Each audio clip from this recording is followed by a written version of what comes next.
உறுப்புகளை தான் 12 பாவங்களாக என்ன பண்ணிருக்காங்க, பிரித்திருக்கிறாங்க. இந்த உடம்புக்காக மட்டும்தான் ஜோதிடம், வேற எதுக்காகவுமே கிடையாது. 22வது ஸ்லோகத்துல அது இருக்குது. என்ன இருக்குது? பசி, பஞ்சம், பட்டினி, ஆபத்து நீங்க அப்படின்றது 22வது ஸ்லோகத்தை படிக்கிறதினுடைய பலன், அதனுடைய யந்திர வடிவம் அது. அதை அப்படியே கையில என்ன பண்றாருன்னா வரைகிறார்.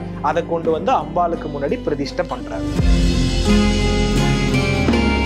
சந்திரனையும் தாய்மையும் நிறைய இடத்துல ஒப்பிடுவாங்க.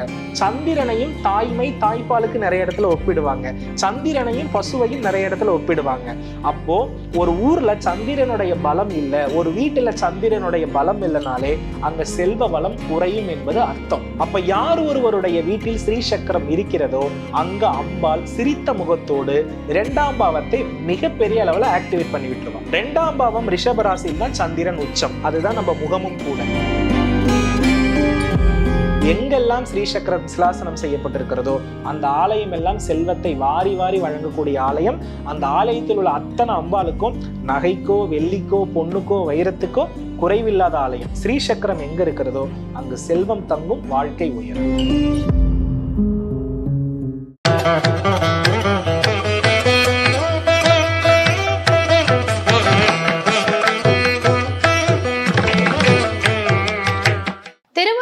நேயர்களுக்கு வணக்கம். நான் லதா சுப்பிரமணியன். இன்னைக்கு நம்ம கூட இணைஞ்சிருக்கிற சிறப்பு விருந்தினர் ஜோதிடர் சிவகு சத்யசீலன் அவர்கள். சார் வணக்கம். ஸ்ரீ குருப்யோ நமஹ, ஸ்ரீ மாத்ரே நமஹ, ஓம் அகத்தீசாயி நமஹ. வணக்கம்மா. நம்ம ஒரு பதிவுல மந்திரம் எந்திரம்ன்ற அந்த ஒரு பதிவுல எந்திரங்களை பத்தி பார்த்தோம். இன்னைக்கு என்ன ஒரு கேள்வி அப்படின்னா, இந்த ஸ்ரீ சக்கரம் அப்படிங்கிற ஒரு விஷயத்த அது ஒரு நல்ல ஒரு விஷயம். ஸ்ரீ சக்கரம்ன்றது அதனுடைய வழிபாடு பெரிய அளவுல மாறுதலை கொடுக்கும்னு நிறைய பேர் தகவல்கள் சொல்லிட்டு வராங்க. நிறைய பேர் வீட்டுல அந்த ஸ்ரீ சக்கரத்தை வரைஞ்சு வச்சிருப்பாங்க, அதை அப்படியே போட்டோ ஃப்ரேம் எடுத்து மாட்டியும் வச்சிருப்பாங்க. அதனால ஒரு பாசிட்டிவ் வைப்ரேஷன். அந்த மாதிரி வழிபாடு செய்யலாமா? பொதுவா ஸ்ரீ சக்கரம் எங்கிருந்து தோன்றி இருக்கிறது என்பதை நீங்க முதல்ல அடிப்படை தெரியாமல் நம்ம எதையுமே என்ன பண்ணக்கூடாதுன்னா செயல்படுத்தக்கூடாது. பொதுவா இந்த ஸ்ரீ சக்கரத்தை பாத்தீங்கன்னா தன்னுடைய கைப்பட யந்திரபூர்வமாக உருவாக்கியவர் யார் என்றால் சிவபெருமான்.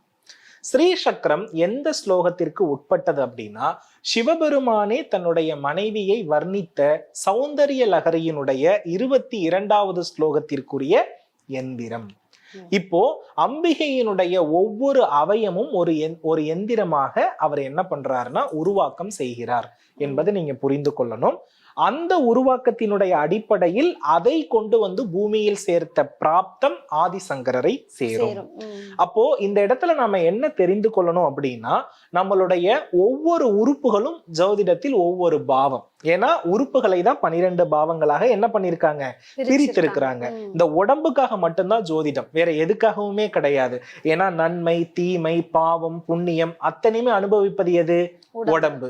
முக்திக்கும் உடம்புக்கும் சம்பந்தம் இல்லை. முக்தி பெறணும்னு நினைக்கிறவங்க உடம்பை பத்தி என்ன பண்ண வேண்டாம், கவலையே பட வேண்டாம். வாழணும்னு நினைக்கிறவங்க எதை பத்தி நிறைய கவலைப்பட்டாகணும், உடம்பை பத்தியும் மனசை பத்தியும் அதை தேற்றக்கூடிய வழிகளை பற்றியும் சிந்தித்து கொண்டே இருந்தால் மட்டும்தான் ஜோதிடத்தில் பரிகாரத்துல வெல்ல முடியும். இதை முதல்ல நான் தெளிவா சொல்லிடுறேன். முக்தி கடவுளை காணணும்னா நீங்க உடம்பை பத்தி, இல்லறத்தை பத்தி, வாழ்க்கையை பத்தி, குழந்தையை பத்தி எதை பற்றியுமே கவனிக்க தேவை இல்லை. சரி, இப்போ இந்த இடத்துல ஸ்ரீ சக்கரம் எங்கிருந்து தோற்றுவிக்கப்பட்டது, அதனுடைய மகத்துவம் என்னன்றதை நான் சொல்றேன். பொதுவா இந்த சௌந்தரிய லகரியை பூமிக்கு கொண்டு வந்த புண்ணியம் ஆதிசங்கரரை சேரும் அப்படின்னு நம்ம சொல்றோம். இந்த ஸ்ரீ சக்கரம் பிரதானமாக முதலில் பிரதிஷ்டை செய்யப்பட்ட இடமாக காஞ்சி காமாட்சி அம்மன் கோவில் தான் இருக்கிறது.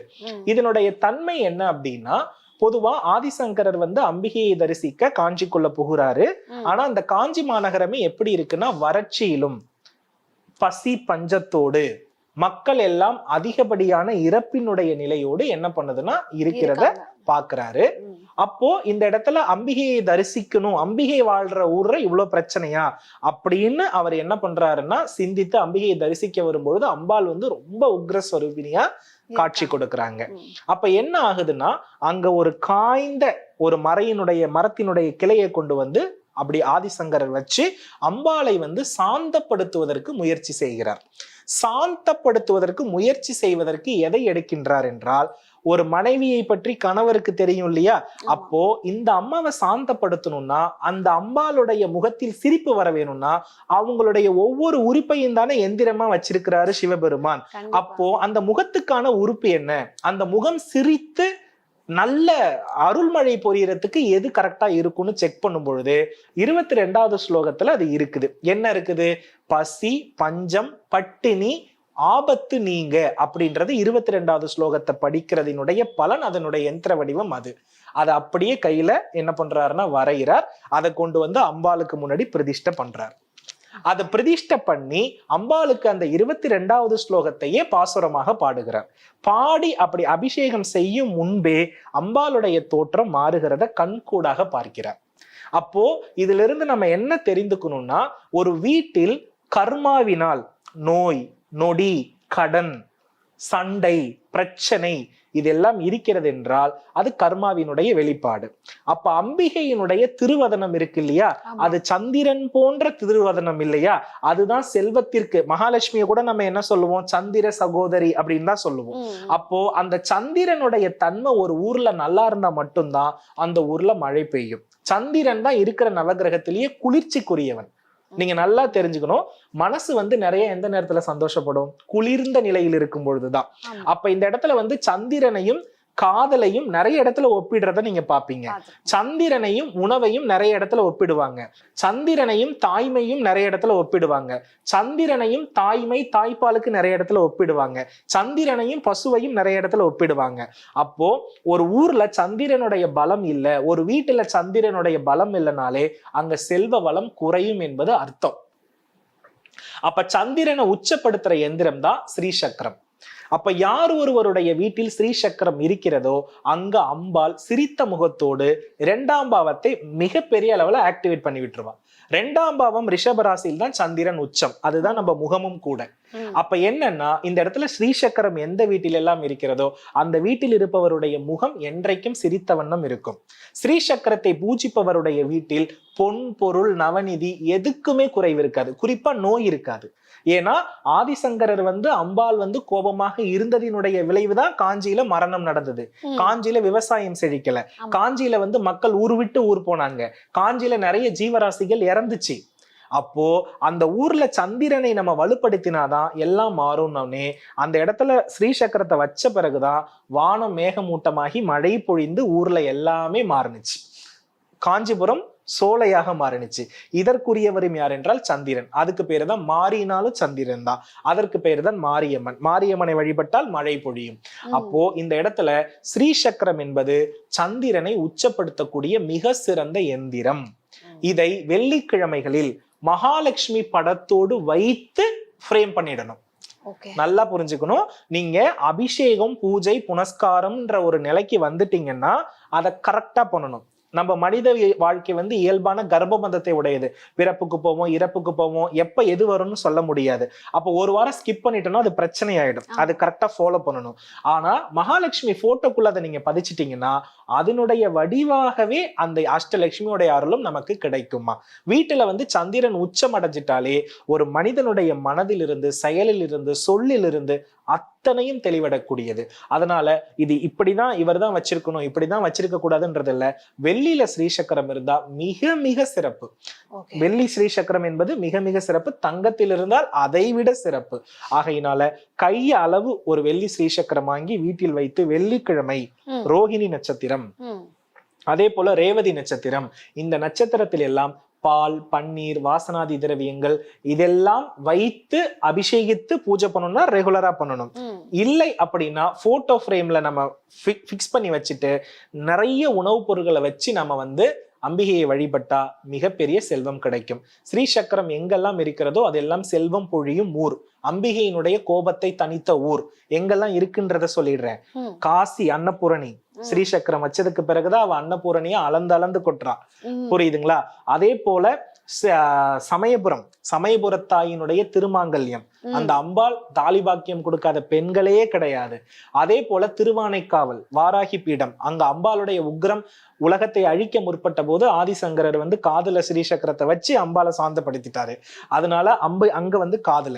அதே அதே போல திருவாரூர் கமலாம்பிகை அந்த குளமே வந்து பாத்தீங்கன்னா பொற்றாமரை குளம் அப்படின்னு நம்ம சொல்லுவாங்க. ஆமா. திருமகள் வழிபட்ட குளமாகவும் அதை சொல்லுவாங்க. ம். அந்த கமலாம்பிகை இடத்தில் இந்த ஸ்ரீசக்கரம் இருக்கிறது. மீனாட்சி தேவியினுடைய ஆலயத்தில் ஸ்ரீசக்கரம் இருக்கிறது.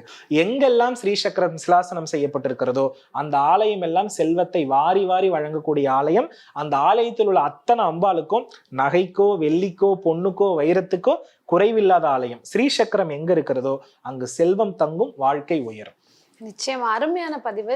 இதே ஸ்ரீ சக்கரத்தை நம்ம வந்து ஒரு டாலர் வடிவுல பதிச்சு நம்ம அணிஞ்சுக்கிறதுனாலையும் இதற்கான நன்மைகள் கட்டாயமா. கிடைக்குமா? நான் இப்ப என்ன சொன்னேன், இவ்வளவு நாளா நம்ம பார்த்த பதிவு மனம் தெளிவடையணும்னு தான் சொல்லியிருக்கேன். ஆமாம் ஆமா. ஒரு கணவன் மனைவிக்குரிய அந்யூன்யத்தை வளர்த்து கொடுக்கக்கூடிய எந்திரம் ஸ்ரீசக்கரம். இதுக்கு தீட்டதெல்லாம் எதுவுமே கிடையாது. கிடையாது. அதனால மனிதனுடைய உடல்ல ஸ்ரீசக்கரத்தை தாராளமாக பெண் அணிந்து கொள்வது மிக சிறப்பு. ஏன்னா பெண் தான் சந்திரனுடைய அம்சமானவள். ஒரு ஆணுக்கு வந்து என்ன இருக்கக்கூடாதுன்னா நளினம் இருக்கக்கூடாது, பவ்யத்தன்மை இருக்கக்கூடாது. ஆணுனா வீரம் தான். பெண்ணுன்னா ஒரு தாய்மை.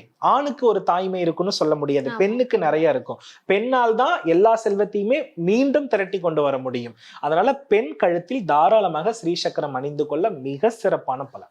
திருமாங்கல்யத்தோடையும் சேர்த்து தாராளமா போட்டுக்கலாம், ஒரு டாலராவும் போட்டுக்கலாம், நம்ம ஒரு காதுல தோடாவும் போட்டுக்கலாம், மோதிர வடிவாவும் போட்டுக்கலாம். எல்லா வடிவிலும் ஒரு பெண்ணுடைய உடலில் ஸ்ரீசக்கரம் இருப்பது ரொம்ப ரொம்ப நல்லது. அருமையா சொல்லியிருக்கீங்க. ஏன்னா வந்து ஆபரணங்கள் எவ்வளவு இருந்தாலும் அந்த ஸ்ரீ சக்கரம் தகடு மூலமா இருந்தாலே இவ்வளவு ஒரு விஷயம், காஞ்சி காமாட்சி அம்மன் திருமங்கல்யமே ஸ்ரீ தான். ஸ்ரீன் தான் அதுல எழுதியிருக்கும், ஸ்ரீசக்கரம் தான் எழுதியிருக்கும். அவளே அகில லோகத்தினுடைய தாய். கண்டிப்பா. நீங்க அங்க பாத்தீங்கன்னா காஞ்சிபுரமே வந்து ஏகம்பரநாதரை எந்த அளவுக்கு லாக் பண்ணி அம்மா வச்சிருப்பாங்கன்றது நல்லாவே தெரியும்.